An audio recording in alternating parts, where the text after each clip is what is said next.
নমস্কাৰ। এই মুহূৰ্তত আহি পৰিছে কেইবাটাও গুৰুত্বপূৰ্ণ খবৰ আৰু এণ্ঠন খবৰসমূহ নিতৌ পাবলৈ চেনেলটো ছাবস্ক্ৰাইব কৰি ভিডিঅ'টোত এটা লাইক কৰি দিবলৈ নাপাহৰিব। তেনে বলক দেৰি নকৰি খবৰকেইটা আৰম্ভ কৰোঁ। দৰ্শকসকল, দিব লৈছোঁ প্ৰথমটো খবৰ।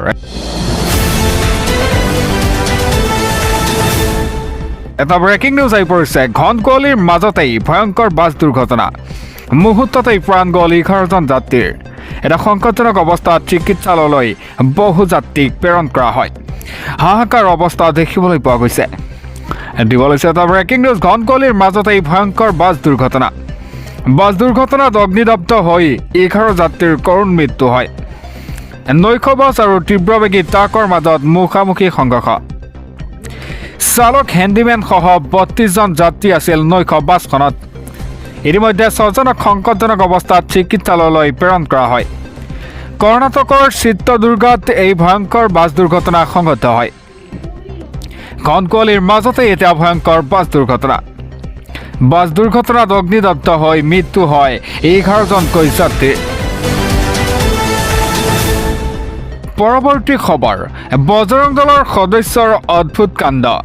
বজৰং দলৰ সদস্যই ধ্বংস কৰি দিলে ঐতিহাসিক মাজাৰ। দিব লৈছে এটা ব্ৰেকিং নিউজ। বজৰং দলৰ সদস্যই অদ্ভুত কাণ্ড। মৰিয়াই ভাঙি দিলে 100 বছৰৰ পুৰণি মাজাৰ। হাতুৰিৰে মৰিয়াই ভাঙি গ'ল পুৰণি মাজাৰটো। মাজাৰ ধ্বংস কৰি বাংলাদেশৰ বিৰুদ্ধে উজাৰিলে ক্ষোভ। ঘটনাৰ সন্দৰ্ভত ইতিমধ্যে আটক কৰা হৈছে এজনক। উত্তৰ প্ৰদেশৰ ফাতেপুৰত এই অদ্ভুত কাণ্ড সংঘটিত হয়। বজৰং দলৰ সদস্যৰ অদ্ভুত কাণ্ড। মৰিয়াই ভাঙি দিলে 100 বছৰ পুৰণি মাজাৰ।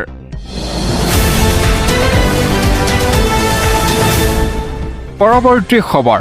SITৰ চাৰ্জশ্বিটৰ পৃষ্ঠাই জুবিনদাৰ চৰিত্ৰ হনন কৰিবলৈ বিচৰা হৈছে।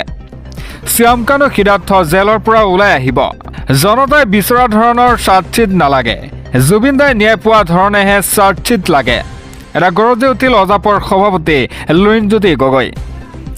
দিব লৈছে এটা অতিকৈ গুৰুত্বপূৰ্ণ খবৰ। SITৰ চাৰ্জশ্বিটৰ পৃষ্ঠাত জুবিনদাৰ চৰিত্ৰ হনন কৰিবলৈ বিচৰা হৈছে। বিস্ফোৰক অভিযোগ অজাপৰ সভাপতি লুৰিণজ্যোতি গগৈ। SITৰ চাৰ্জশ্বিটৰ জৰিয়তে অভিযুক্তক ৰেহাই দিব বিচৰা হৈছে। ছিংগাপুৰৰ প্ৰৱাসী অসমীয়া সকলো ৰেহাই দিয়া হৈছে। সেনুক দেখি ৰন্ধা বঢ়া সেনুক দেখি দুবাৰ মৰা নীতি লৈছে মুখ্যমন্ত্ৰীয়ে। এটা মুখ্যমন্ত্ৰীয়ে কৈছে হত্যা কৰা হৈছে, কিন্তু ছিংগাপুৰ আৰক্ষীয়ে স্বাভাৱিক মৃত্যু বুলি কৈছে। শ্যামকানু সিদ্ধাৰ্থ জেলৰ পৰা ওলাই আহিব। ন্যায় ব্যৱস্থাৰ পৰা সাৰি যোৱাৰ সুৰুঙা উলিয়াই দিয়া হৈছে। এটা 26ৰ নিৰ্বাচনী বৈতৰণি পাৰ কৰিবলৈ বনোৱা হৈছে চাৰ্জশ্বিট। জনতাই বিচৰা ধৰণে চাৰ্জশ্বিট নালাগে বুলিও মন্তব্য কৰে। এটা জুবিনদাই ন্যায় পোৱাৰ ধৰণেহে চাৰ্জশ্বিট লাগে। জনতা সন্তুষ্ট হোৱাতকৈ জুবিনদাই প্ৰকৃত ন্যায় পাবই লাগিব। গৰজি উঠিল অজাপৰ সভাপতি লুৰিণজ্যোতি গগৈ।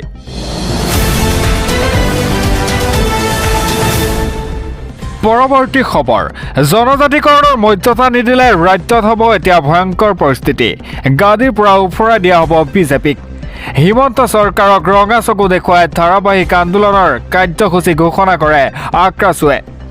দিব লৈছে এটা ব্ৰেকিং নিউজ। জনজাতিকৰণৰ মৰ্যাদা নিদিলে ৰাজ্যত হ'ব এতিয়া ভয়ংকৰ পৰিস্থিতি।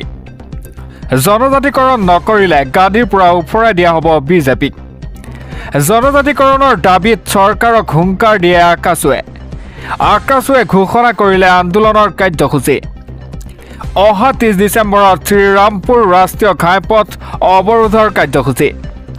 4 জানুৱাৰীত ছাগলীয়া ৰাষ্ট্ৰীয় ঘাইপথ অৱৰোধ কাৰ্যসূচী। অহা 10 আৰু 11 জানুৱাৰীত ৰেলপথ অৱৰোধ কাৰ্যসূচী। মন্তব্য কৰে আক্ৰাছুৰ নেতা প্ৰদীপ ৰায়ে। এটা বিজেপি চৰকাৰে প্ৰতাৰণাৰ ফল ভুগিব লাগিব বুলিও মন্তব্য কৰে। ধাৰাবাহিক আন্দোলনৰ কাৰ্যসূচী ঘোষণা কৰি চৰকাৰক বিৰোধী হুংকাৰ দিয়ে আক্ৰাছুৱে। পৰৱৰ্তী খবৰ। শীঘ্ৰেই বাংলাদেশ হ'বলৈ গৈ আছে অসম। মাত্ৰ 10% জনসংখ্যা বৃদ্ধি হ'লেই অসম হৈ পৰিব বাংলাদেশ।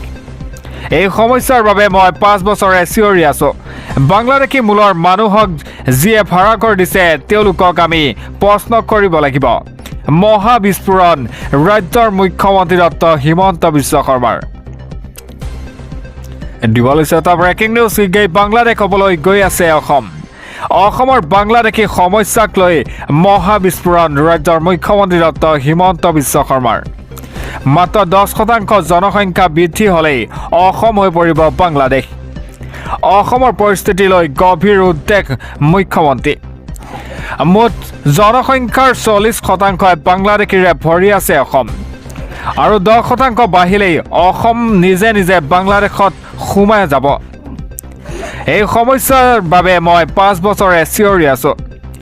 তথ্যখিনি দিলোঁ, কিদৰে বিবেচনা কৰে সেয়া আপোনালোকৰ সিদ্ধান্ত। উত্তৰ পূৰ্বাঞ্চলত অসমক বাংলাদেশত অন্তৰ্ভুক্তৰ বিষয়ক লৈ এই মন্তব্য কৰে মুখ্যমন্ত্ৰীগৰাকীয়ে। এটা বাংলাদেশীৰ মূলৰ মানুহক যিয়ে ভাড়া দিছে তেওঁলোকক আমি প্ৰশ্ন কৰিব লাগিব। ৰাজহুৱাভাৱে বিস্ফোৰক মন্তব্য কৰে ৰাজ্যৰ মুখ্যমন্ত্ৰী ডক্টৰ হিমন্ত বিশ্ব শৰ্মাই। শীঘ্ৰেই বাংলাদেশ হ'বলৈ গৈ আছে অসম।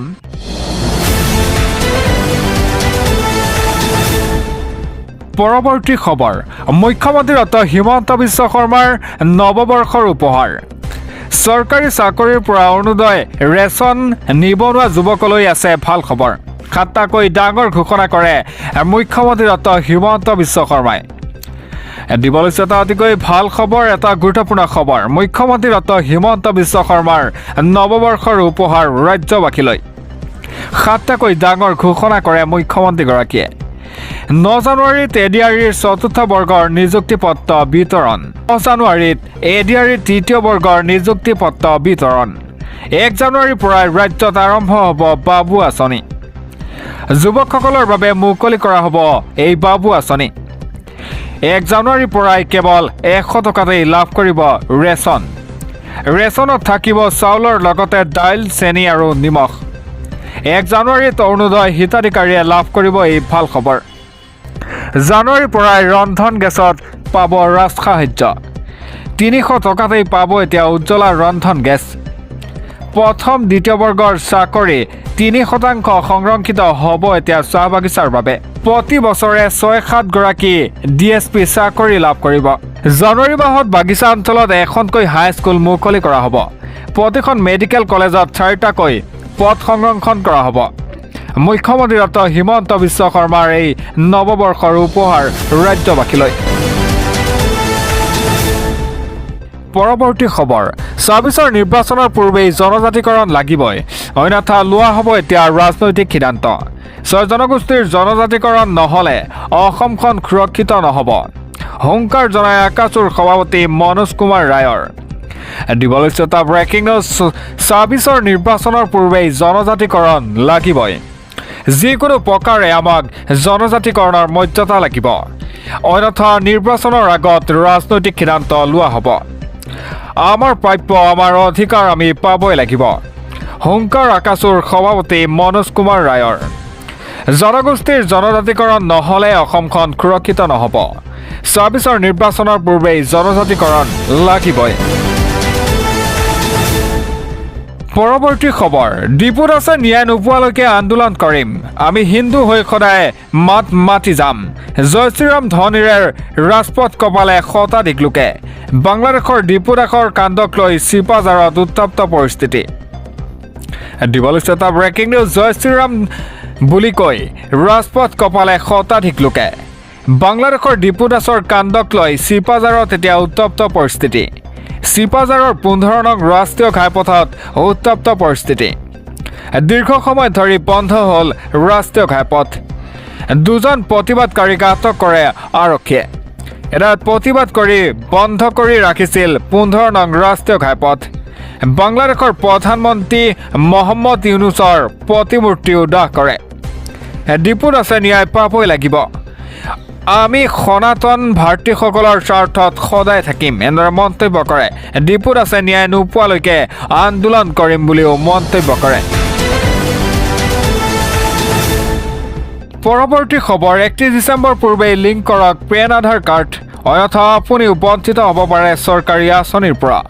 দিবলৈ এটা অতিকৈ গুৰুত্বপূৰ্ণ খবৰ, 31 ডিচেম্বৰৰ পূৰ্বেই লিংক কৰক আপোনাৰ পেন আৰু আধাৰ কাৰ্ড, অন্যথা বঞ্চিত হ'ব পাৰে চৰকাৰী আঁচনিৰ পৰা পেন আধাৰ লিংক নকৰিলে নোসোমাব পাৰে দৰমহা বেংক একাউণ্ট খোলা KYCৰ আপডেটতো হ'ব সমস্যা ভৰিব লাগিব 1000 টকাৰ জৰিমনা অন্তিম সময়সীমা 31 ডিচেম্বৰ মাজত মাত্ৰ 8টা দিন বাকী আছে এটা লিংক নকৰিলে বিকল হৈ পৰিব পেন আধাৰ আয়কৰ বিভাগৰ ই-ফাইলিং পৰ্টেলত গৈ লিংক কৰক 31 ডিচেম্বৰ পূৰ্বে লিংক কৰক পেন আধাৰ কাৰ্ড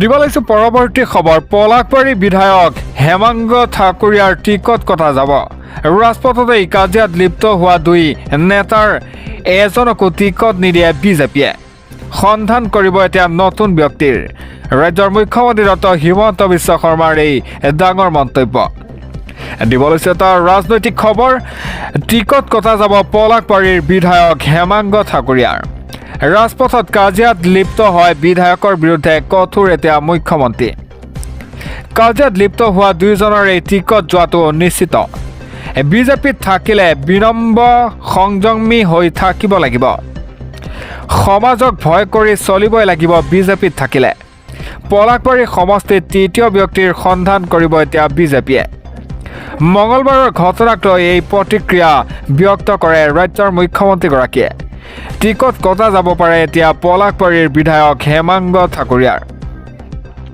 ৰাজপথত কাজিয়াত লিপ্ত হোৱা বিধায়কৰ বিৰুদ্ধে কঠোৰ হৈ পৰিছে ৰাজ্যৰ মুখ্যমন্ত্ৰী ডক্টৰ হিমন্ত বিশ্ব শৰ্মা